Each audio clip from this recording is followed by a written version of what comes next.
RS mains की series में आपका फिर से स्वागत है। आज हम बात करने वाले हैं आरएस मेंस के लोक प्रशासन विषय के चैप्टर 2 में। अगर चैप्टर 1 की वीडियो आपने नहीं देखी तो आप हमारी प्लेलिस्ट आरएस मेंस 2025 में जा सकते हैं, वहाँ पर चैप्टर 1 की वीडियो पड़ी हुई है। आज हम चैप्टर 2 जो है विकासशील व विकसित समाजों में प्रशासन की भूमिका, हम टॉपिक वाइज और चैप्टर वाइज इस पर बात करेंगे और फुल सिलेबस आपको कंप्लीट करवाएंगे। तो चैप्टर 2 देखो, जैसे कि इसके आप देख रहे हैं टाइटल से ही स्पष्ट है कि विकसित व विकासशील समाजों में प्रशासन की क्या भूमिका है। इससे हम 2 टॉपिक कवर करेंगे और इतना ही है इसमें सिर्फ, ठीक है। विकासशील देशों में प्रशासन की समस्याएं, दूसरा विकासशील देशों में प्रशासन की भूमिका व कार्य, ठीक है। उसके बाद करेंगे विकसित देशों में लोक प्रशासन का रूप और विकसित देशों में लोक प्रशासन की समस्याएं, ठीक है। ये देखो, ये रूप हो गया और ये भूमिका। बिल्कुल शॉर्ट नोट्स हैं और बहुत ईजिली आपको समझ में आ जाएंगे, ठीक है, और याद करने में भी आसान रहेंगे। अब बात करते हैं अपने विकासशील जो देश हैं उनमें प्रशासन क्या समस्या है। पहली समस्या जैसे कि आपके सामने है, प्रशासन में सामान्यज्ञ का बाहुल्य होता है, ठीक है। तकनीकी विभागों में सामान्यज्ञ के प्रभाव का समन्वय में कमी, यानी जो विकासशील देश हैं वहाँ पर जनता का अधिक्य, ठीक, अधिक्य, और वहाँ पर जो सामान्यज्ञ है यानी जिनको फुल्ली ज्ञान नहीं है, उस चीज़ का पूर्णतः ज्ञान नहीं है, उनको भी प्रशासन के अंदर डाल दिया जाता है, ठीक है। और वो उतने अच्छे से अपना काम नहीं कर पाते क्योंकि वो तो सामान्यज्ञ है। दूसरी है भ्रष्टाचार, लाल फीताशाही, बाई भतीजावाद।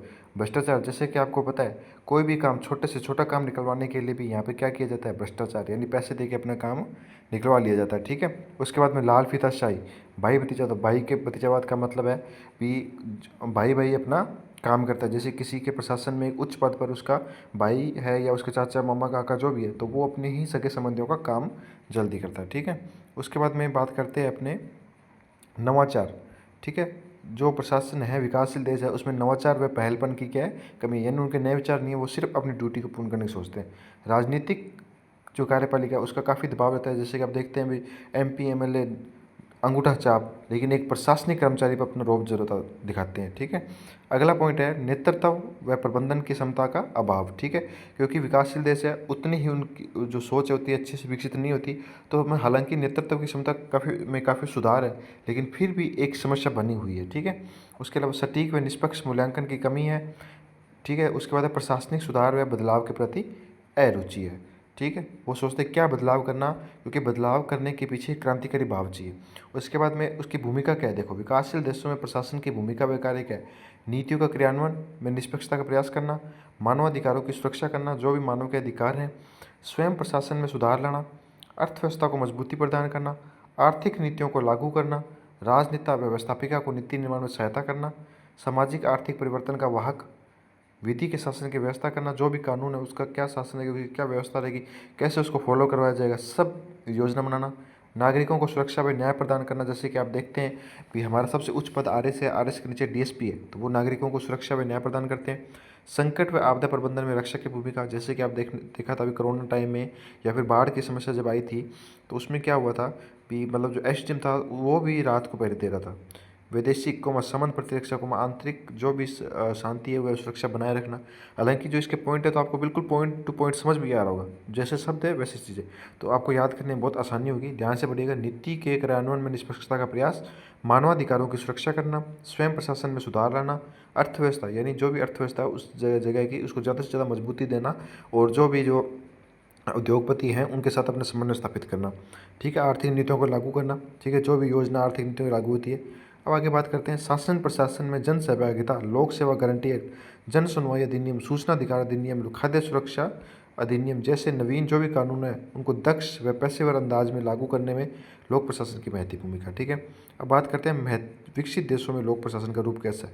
तो विकसित जो देश है वहाँ पे बिल्कुल कोई भी सामान्यज्ञ नहीं है, कोई भी विभाग होगा तकनीकी विभाग, तो वहाँ पे तकनीकी है यानी सामान्यज्ञ का बाहुल्य नहीं रहेगा, ठीक है। नवीन व उच्च तकनीकों का प्रयोग किया जाएगा, ठीक है। या जैसे कि आप देखते हैं मशीनरी काफ़ी ज़्यादा यूज़ की जाती है, चाहे किसी भी विभाग में प्रशासन का कोई भी कार्य। निर्णय निर्माण में तार्किकता रहेगी, ठीक है, लॉजिकल यूज करेंगे दिमाग का। भ्रष्टाचार का सबसे न्यून स्तर होगा, क्योंकि वहाँ के नियम को इतने कठोर बनाया जाता है कि वहाँ पर भ्रष्टाचार का 1% भी यूज ना हो, ठीक है। उसके बाद हमने देखते हैं उच्च अध्ययन व शोध को बढ़ावा दिया जाता है कि कोई भी प्रशासनिक कर्मचारी है तो उसको उसी के क्षेत्र में ज़्यादा से ज़्यादा उच्च अध्ययन करवाया जाए, ताकि उसकी सोच विकसित हो, उसके ज्ञान में वृद्धि हो, ताकि वह उस ज्ञान में वृद्धि को अपने जो क्षेत्र है उसमें क्या कर सके, अप्लाई कर सके। लोक सेवाओं की गारंटी की सुनिश्चित करते हैं। यहाँ पे प्रयास किया जाता है विकसित विकासशील देशों में, जबकि विकसित देशों में सुनिश्चित दी जाती है, यानी गारंटी दी जाती है कि हम आपको जो भी लोक सेवा या आर्थिक, सामाजिक, राजनीतिक, वो सभी उपलब्ध करवाएंगे। ठीक है, गुड गवर्नेंस है, ई गवर्नेंस है, पेपरलेस गवर्नेंस है। ठीक है, सब काम डिजिटल है। अब इसमें भूमिका क्या रहती है? ठीक है, अब भूमिका कैसी है देखो। सबसे पहले प्रशासन को नए सिरे से परिभाषित व निर्मित करते हैं। ठीक है, ये इनकी भूमिका है। तकनीकी समृद्धि के साथ रोजगार प्रदान करना। ठीक है, उसके बाद में संसाधनों का विकेंद्रीकरण। संसाधनों का विकेंद्रीकरण कैसे? कि सिर्फ संसाधन एक ही जगह सीमित नहीं रहकर अमीर अमीर नहीं, गरीब और गरीब नहीं। ठीक है, अमीरों से लेकर गरीबों तक सभी को संसाधन वितरित हो, उसे बोलते हैं विकेंद्रीकरण। अर्थव्यवस्था पतन। ठीक है, वह आर्थिक जो भी मंदी है जैसी समस्याओं का निपटारा करना, पर्यावरण जलवायु संबंधी समस्याओं का हल करना। ठीक है, विश्व संवैधानिकता, समान अधिकार, विकास, वितरण व शस्त्राभी लक्ष्यों को प्राप्त करना, वैश्विक शांति व स्थायित्व में सकारात्मक भूमिका निभाना, यानी विश्व में जो शांति स्थायित्व है उसमें भी काफ़ी सकारात्मक भूमिका निभाते हैं विकसित देश। ठीक है, तो जैसा कि हमने इस चैप्टर में देखा विकासशील देश व विकसित देशों में प्रशासन की क्या भूमिका है, तो उसमें एक क्वेश्चन, यानी ये दो क्वेश्चन ही बनते हैं जो सामने है।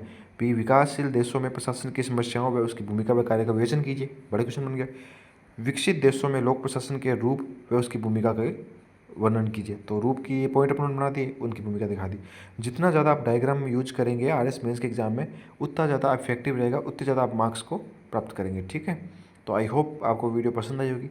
तो अगर आप चैनल पर पहली बार आए हैं तो चैनल को सब्सक्राइब कर लें, लाइक कर लें, और इसी तरह हमारे साथ बने रहिए। हम आपको full syllabus total RS mains का 6 महीने के अंदर इसी तरह नोट्स से वाइज कंप्लीट करवा देंगे। और हमारा एक टेलीग्राम चैनल है। ठीक है, टेलीग्राम चैनल है जिसका नाम क्या है, सी ऑफ एजुकेशन। ठीक है, 00001, ये आप टेलीग्राम पर सर्च करके और ज्वाइन कर सकते हैं। वहाँ पे आपको उसकी PDF मिल जाएगी। धन्यवाद, शुक्रिया, जय हिंद, जय भारत।